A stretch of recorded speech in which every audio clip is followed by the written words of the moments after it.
നമസ്കാരം.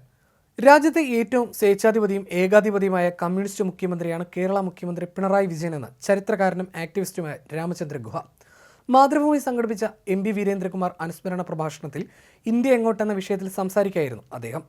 ചരിത്രകാരൻ എന്ന നിലയ്ക്ക് ആത്മവിശ്വാസത്തോടു കൂടിയാണ് താൻ ഇക്കാര്യങ്ങൾ പറയുന്നതെന്ന് വ്യക്തമാക്കിയാണ് ഗുഹ മുഖ്യമന്ത്രി പിണറായി വിജയനെ ഏകാധിപതി എന്ന് വിശേഷിപ്പിച്ചത്.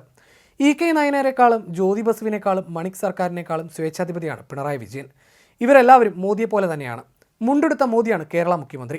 നിങ്ങൾക്ക് വ്യത്യസ്ത അഭിപ്രായം ഉണ്ടാകാമെന്നും അദ്ദേഹം പറഞ്ഞു. മമതാ ബാനർജി പൂർണ്ണമായും സ്വേച്ഛാധിപതിയാണ്. സാരി ഉടുത്ത മോദിയാണ് മമതാ ബാനർജി. കേജ്രിവാൾ ബുഷ് ഷർട്ടിട്ട മോദിയാണ്. നവീൻ പട്നായിക് വെള്ള ധോത്തിയുടുത്ത മോദിയാണെന്നും അദ്ദേഹം പറഞ്ഞു. മമതയും ജഗൻമോഹനും ഏകാധിപത്യ സ്വഭാവം പ്രകടിപ്പിക്കുന്നവരാണെന്നും അദ്ദേഹം പറയുന്നു. സ്വാതന്ത്ര്യാനന്തര ഇന്ത്യയെ നേർവഴിക്ക് നയിക്കുകയും ഇന്ത്യയെ ലോകത്തെ പ്രധാന ശക്തിയാക്കുകയും ചെയ്ത പ്രധാനപ്പെട്ട രണ്ട് നേതാക്കൾ നെഹ്റുവും പട്ടേലുമായിരുന്നു. അവർ വിരുദ്ധ ധ്രുവങ്ങളിൽ നിൽക്കുന്നവരാണെന്ന് കരുതുന്നവരുണ്ടാകും. അങ്ങനെയല്ല. നെഹ്റു വികാരപരമായ സമഗ്രതയാണ് ഇന്ത്യക്ക് നൽകിയതെങ്കിൽ പട്ടേൽ ഇന്ത്യക്ക് നൽകിയത് കരുത്താണെന്നും അദ്ദേഹം പറഞ്ഞു. നേതൃബിംബത്തെ കൂടാതെ കുടുംബാധിപത്യവും ഭരണഘടനാ സ്ഥാപനങ്ങൾക്ക് മേലെയുള്ള അധികാര പ്രയോഗവും നയങ്ങളിലെ അസമത്വവും രാജ്യം നേരിടുന്ന വെല്ലുവിളിയായി രാമചന്ദ്ര ഗുഹ ചൂണ്ടിക്കാട്ടി.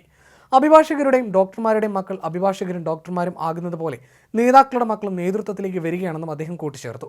പ്രിയങ്ക ഗാന്ധി കോൺഗ്രസിൽ ചേരുമ്പോൾ തന്നെ പാർട്ടി ജനറൽ സെക്രട്ടറി ആകുകയാണ്.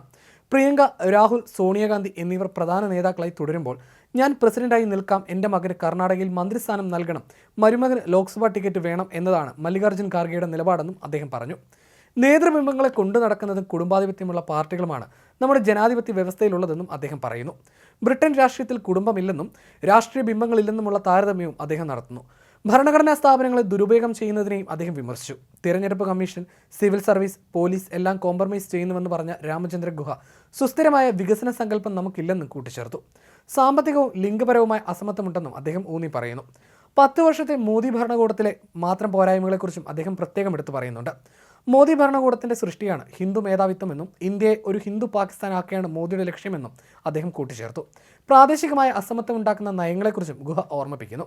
BJP അധികാരത്തിൽ നിന്ന് പുറത്തു നിർത്തുന്ന ദക്ഷിണേന്ത്യൻ സംസ്ഥാനങ്ങൾ ഭാഷാപരമായും സാംസ്കാരികവുമായ എല്ലാ ധാരകളെയും ഉൾക്കൊള്ളുകയും അംഗീകരിക്കുകയും ചെയ്യുന്നവരാണ്.